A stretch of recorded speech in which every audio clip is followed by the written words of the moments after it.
অসুস্থ স্রোতকে কোনো মতেই রাতের বেলা একা ছাড়তে নারাজ এবার সার্থক। এমন একটা ভিডিওতে লাইক দিয়ে দেখতে থাকুন। অসুস্থ বউয়ের চিন্তায় যখন রাতের ঘুম কেড়ে নেয় সার্থকের, ঠিক সেই মুহূর্তে সার্থক বলতে থাকে যে না, যে করেই হোক না কেন স্রোত আমাকে যতই দুচ্ছাই করে ওর চোখের সামনে থেকে সরিয়ে দেওয়ার চেষ্টা করুক না কেন, কিন্তু কোনো মতেই ওর জেদের কাছে আমাকে হার মেনে গেলে চলবে না। কারণ এদিকে আমারও ঘুম পাচ্ছে না, আর ওদিকে স্রোতের যদি মাঝরাতে কোনো কিছু প্রয়োজন পড়ে তাহলে তো ওর কাছে কেউ নেই। তাহলে কি হবে? এর থেকে বরঞ্চ বেটার ওর লাথিচাটা খেয়ে হলে আমি বরঞ্চ সেইখানেই মাটি কামড়ে পড়ে থাকবো। আমিও দেখি যে কী করে স্রোত নিজের জেদ বজায় রেখে আমাকেও ঘর থেকে তাড়ায়। অন্যদিকে যখন স্রোতের হঠাৎ করে মাঝরাতে জল তেষ্টা পায়, স্রোত ঘুম থেকে ওঠা মাত্রই সার্থককে মেঝেতে দেখে চমকে ওঠে আর বলতে থাকে যে মানুষটাকে এতটা অপমান করলাম, এতটা কষ্ট দিলাম, কিন্তু তার শর্ত নির্লজ্জ বেহের মতন এখানেই পড়ে রইলাম। এখন কি করতে পারি?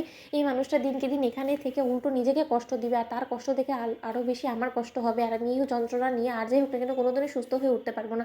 কিন্তু কি করব? কিন্তু কোনো মতেই স্রোত তোকে ওনার প্রতি দুর্বল হলে চলবে না। কারণ একবার যদি সার্থক স্যার এটা বুঝে যায় যে না, তুই সার্থক স্যারের প্রতি কেয়ার করতে শুরু করে দিয়েছিস, তার প্রতি দুর্বল হতে শুরু করে দিয়েছিস, তাহলে তো সে তোর উপরে পুরোপুরি কবজা করে ফেলবে। কিন্তু এভাবে কোনো মতেই সার্থক স্যারের কাছে স্রোত তুই একদম এবার আর ধরা দিবি না। আগেরবার তুই ধরা দিয়েছিস বিদায় কিন্তু সার্থক স্যার তোর জীবন নিয়ে এরকম একটা ছেলেখেলা করতে পেরেছে। অন্যদিকে সার্থক বলতে থাকে স্রোতের উঠার আন্দাজ করা মাত্রই যে স্রোত তোমার কোনো কিছু প্রয়োজন, তখন স্রোত বলতে থাকে যে আপনি আমার জন্য এখানে একটা পরপুরুষ হয়ে গিয়েছেন, আপনি সেটা বুঝতে পারেন না, তা সত্ত্বেও আপনি কেন নির্লজ্জ বেহার মতন এখানে পড়ে আছেন বলুন তো?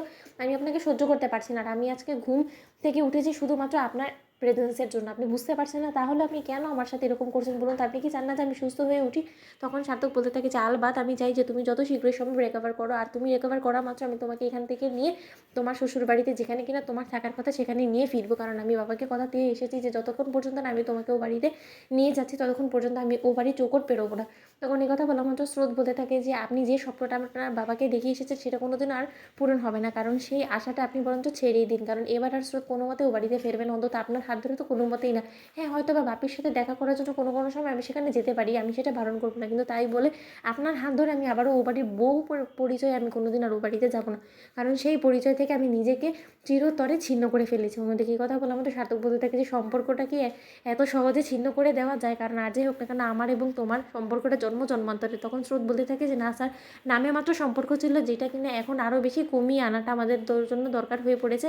আর যত শীঘ্রই সম্ভব আমি ভাবছি যে আমি সেই কাজটা কমপ্লিট করে ফেলবো, কারণ আমার পক্ষে আর এই সম্পর্কের বোঝাটা টেনে নেওয়াটা সম্ভব না। তখন সার্থক বলতে থাকে যে তুমি আমাদের সম্পর্কটা টেনে নেওয়াটা বোঝা বলে মনে করলে আমি এখন আর মনে করি না, কারণ আমি মন থেকে সম্পর্কটাকে চালিয়ে যেতে চাই। আর যত দিন সম্ভব আমি ততদিন ধৈর্য ধরে তোমার ভালোবাসা অর্জন করার চেষ্টা এইভাবেই চালিয়ে যাবো। আমিও দেখি যে তুমি কতদিন আমার থেকে মুখ ফিরিয়ে নিয়ে রাখতে পারো। তখন স্রোত বলতে থাকে যে ঠিক আছে স্যার, আমি আপনাকে চ্যালেঞ্জ করে বলতে পারি যে আপনি আর কোনোদিনও আমার মন জিততে পারবেন না, আমাকে আপনি কোনোদিনও পাবেন না স্ত্রী হিসেবে। তো বন্ধুরা, ভিডিওটি ভালো লাগলে লাইক এবং শেয়ার করে সাবস্ক্রাইব করতে ভুলো না।